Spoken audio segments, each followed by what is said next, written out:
everybody. Welcome back to Random Gleanings. I'm Chris. He's Jesse. Listen, you're going to want to watch this whole video today. We got a lot to cover. A lot happened. Jesse, Silicon Valley Bank blows itself up. Yeah, they sure did. And obviously, lots of people have seen that hit the news already. It happened over the weekend. Another bank was put into receivership by the FDIC, Signature Bank as well. They were Signature Bank had a bunch of crypto business, Right.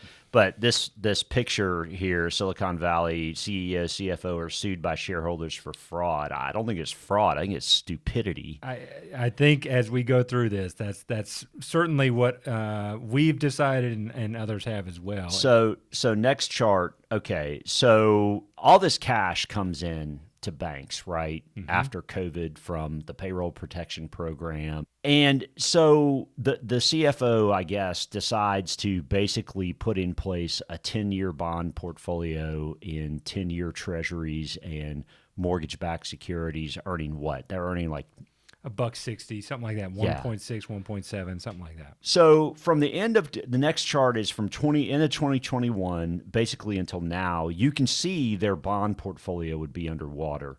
Mortgage backs are off about 13% through this morning.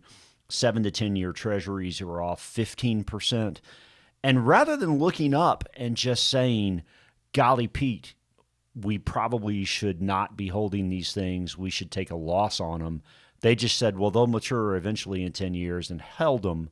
And then their business, which is largely made up of Silicon Valley venture capital folks and whatever. Startups, yeah. Yeah, I mean, cash-intensive businesses, which were going gangbusters in 20 and 21. Right, because growth stocks stop working when interest rates start rising and there are inflation concerns. Right.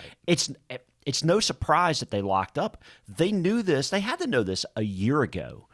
And yet they're sitting on this bond portfolio that essentially takes half of their assets out of play. And then... Yeah, and then, the VC fund managers tell all their startup companies that they've invested in, hey, this bank doesn't look all that swell. Why don't you go get your money out? But they all do it all at once. And, of course, they're looking at, as the bank, we have to sell assets to generate all these deposits, to give these folks their money back. And they can't afford to do it because it's a massive, massive loss. So, So this wasn't bad loans. What this was them making bad investments into treasury bonds for crying in sake. That's the point, is this is not the '08, bank disaster. This is pure ignorance of risk management, right? Because for a bank, deposits, my deposits, your deposits, are the liability to the bank. If they can loan me money, that's their asset, right? So next chart, let's look at this kind of in picture form. So yeah, at the start of COVID, bank deposits went way, way up, okay? And yeah, they've started down somewhat. Part of the reason they started down, though, is because short-term bonds, which, by the way, we've been talking about this for 6 or 8 months now on tape, about money market short-term government cash reserves funds generating way more than what people are generating in the bank. And so this chart, I mean, still the average bank deposit rate's about 0.5%, while money market yields are pushing 4.5%. So, 4.25%, 4.5%. So ultimately, the other big question for me, next chart is what about bank reserves, right? How over time are we going to keep this from becoming somewhat of a systemic issue, especially if somebody else out there has done something dumb and put out a 10-year bond portfolio that they're underwater with? Their investment portfolio with their deposit needs or their liabilities, right? So next chart or next picture, this is a good follow on Twitter. And Jesse Livermore is a famous individual going back. This is an anonymous account. And the individual on the other end of this account is an ethical, good read. But at the end of the day, the unrealized bank losses are the flip side of everyone having a locked-in 2.7% mortgage rate. Yeah, I mean, again, as I was saying earlier, deposits for a bank are their liability. They're meant to pay something on it. They haven't paid anything on it for a long time. They aren't motivated to pay anything on it specifically for this, because if now a money market is paying 3.5%, 4.25%, 4.5%, and I've got a mortgage 30-year money borrowed at sub 3%, that's a money loser for a bank. And that is the problem. Again, it's good for me as a homeowner that I've got cheap cost of money for the next 30 years. But for a bank, they can't really afford to pay that money market rate on savings. For them to have gone that far out in duration, for this Silicon Valley Bank, for them to have taken that risk on deposits that at any moment can be called, and not knowing that, earlier last year, hey, it looks like this inflation is going to cause a problem for these long duration bonds, not to have just gotten themselves out of the way of that. But not to mention Silicon Valley tech companies. Again, Right. It's no secret that growth stocks struggle in an inflationary rising interest rate environment. And they're going to need cash. God, it's so It dumb. goes back to risk management. And I think, again, there's some dereliction of duty from those at the top of that bank. Not that they were making bad investments as far as quality or of bad investments. loans, right? Or bad They had loans. quality credits, I'm sure. It's that they had completely misaligned the time frame for the duration of their investments against their liabilities. And also understanding the nature of their customer too. And it's a very, very concentrated customer out there, right? They're all the same. So for them not Right. to have aligned themselves more closely to those needs is just ignorant. And listen, that's not to say, people should get paid, right? If they're an employee working for someone that banks with Silicon Valley Bank, yes, absolutely they should get paid. But at the end of the day, the bank just shouldn't have done some of the things they've done. And that's why they're out of business. Now, next chart. All right. So now here's the real thing for me, okay? Fiscal policy represents, Jesse says this very well, fiscal policy represents a better tool for inflation control than monetary policy. So here's the Fed out here with monetary policy trying to raise interest rates and fix inflation, okay?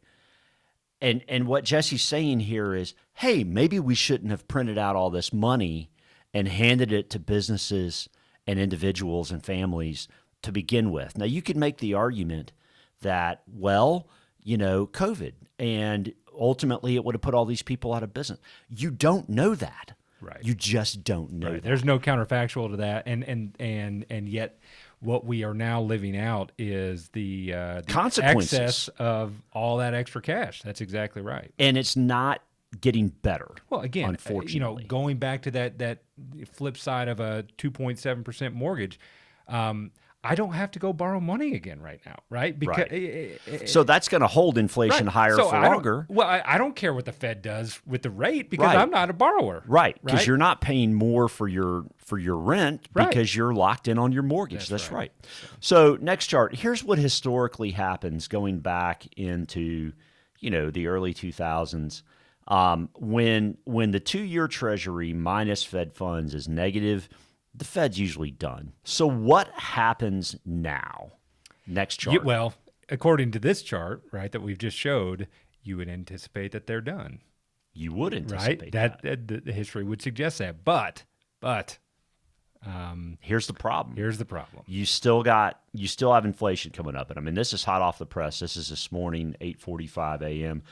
Somewhat worrying, and Liz Young is the chief strategist for SoFi Bank. Somewhat worrying trend is that core services ex housing, which is also known as super core CPI, continued to move up month over month. That's what the Fed is looking at. Futures say a 25% or 25 basis point hike has a 76% chance. So we just had the third bank in how many days go out of business? 4 days, 5 days. And we're still talking about raising rates.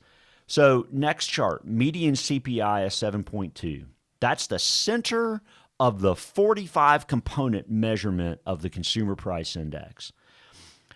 It's the highest thus far in the cycle at 7.2. It has not turned over. That's exactly right. While the headline numbers have turned over and even parts of the core have turned over, the median has not. And in case, we talked about this last week, but in case those that wonder, this next quote from the Cleveland Fed says that their understanding, or they believe, it provides a better signal of the underlying inflation trend than the headline number or the core number.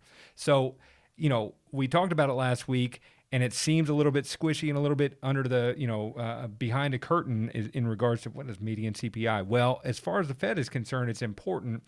And they're going to be talking about it next week, I assume. There's no question they're going to be talking about it. So here's what the market sees now after we've had these three banks take a nosedive over the last week. You'll recall that a couple weeks ago, we were talking about how the market was moving to the Fed's expectations of higher for longer. And now you see the market sucking right back the other direction That's again. exactly right. In fact, the rate expectation now for December 31st of this year is 0.75% lower than it was a week ago. Right. To me, this is indicative of one of two things. The market still has that muscle memory of the Fed's going to bring their guns back out and provide that the Fed put, right, and lower rates into a struggling economy. The economy is not struggling as indicated by the inflation. Banks are starting to show a crack. The other thing that though, consumers are a fickle bunch. I mean, if they start hearing their banks going out of business and unemployment's right, they may not stop. They may stop spending. That's that's point two. Is that this may show that now the market believes that the recession has been pulled forward, right? Because yes, bringing that rate down, expecting it to be lower now than it is right now at the end of the year, indicates that the Fed will have to do something and lower the rate by the end of the year, and that would be indicative of a break in the economy. So next picture here, and this is a follow that I've always enjoyed. I think this is a good point. The Fed has to hike at least 25 basis points or lose credibility. No hike would signal confusion. Also, it would signal dovishness, which, listen, how do you go dovish with median CPI at all-time highs in this cycle? Yeah, you can't. I think we've said it before. For the Fed to have done all this work with raising the rate at a historically fast rate to now signal dovishness and maybe let the cat out of the bag is a repeat of the 70s. And I don't think that they I don't think they're going want to do that it. mistake. I think they're going to sit back and eat popcorn while, whatever happens, from a market standpoint, because they have to. Right. They don't have a choice. It's the only instrument. Fiscal stimulus let the inflation genie out of the bottle. The Fed's having to put it back in the bottle. If you want to blame somebody, don't blame the Fed. Blame the rest of the federal government for printing all this money and causing this issue. Finally, one more point I would make that, again, our nameless friend here said, you don't have banks blowing up in bull markets. This is your sanity check. I think that's at least a valid point. I'm not saying that it's that we can't get out of this, but man, the window is closing. It's getting harder. I think, again, when people see markets acting strange after a weekend of, unnerving news, and the market's up, at least as we record here on the 14th at noon,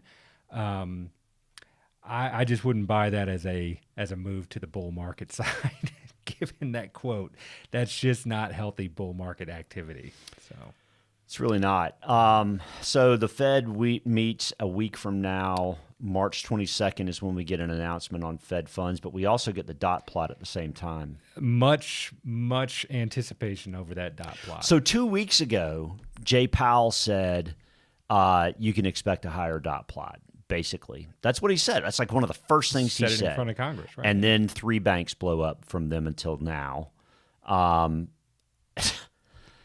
And you've got the highest level of median CPI in this cycle.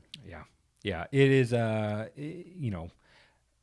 Stinks to be them. It's no fun to be them. They've got a tough needle to thread. There's no question. So, I got nothing else. You got anything? I got nothing else. Thanks as always for watching. We're grateful. Sorry for being sort of gloomy, but the reality is that this is a tough spot over the next 6 to 9 months. So we're going to have to just see how it unfolds and work to manage risk along the way. Some particular bank could have done a better job. Yes, they could have. Thanks as always. See you soon.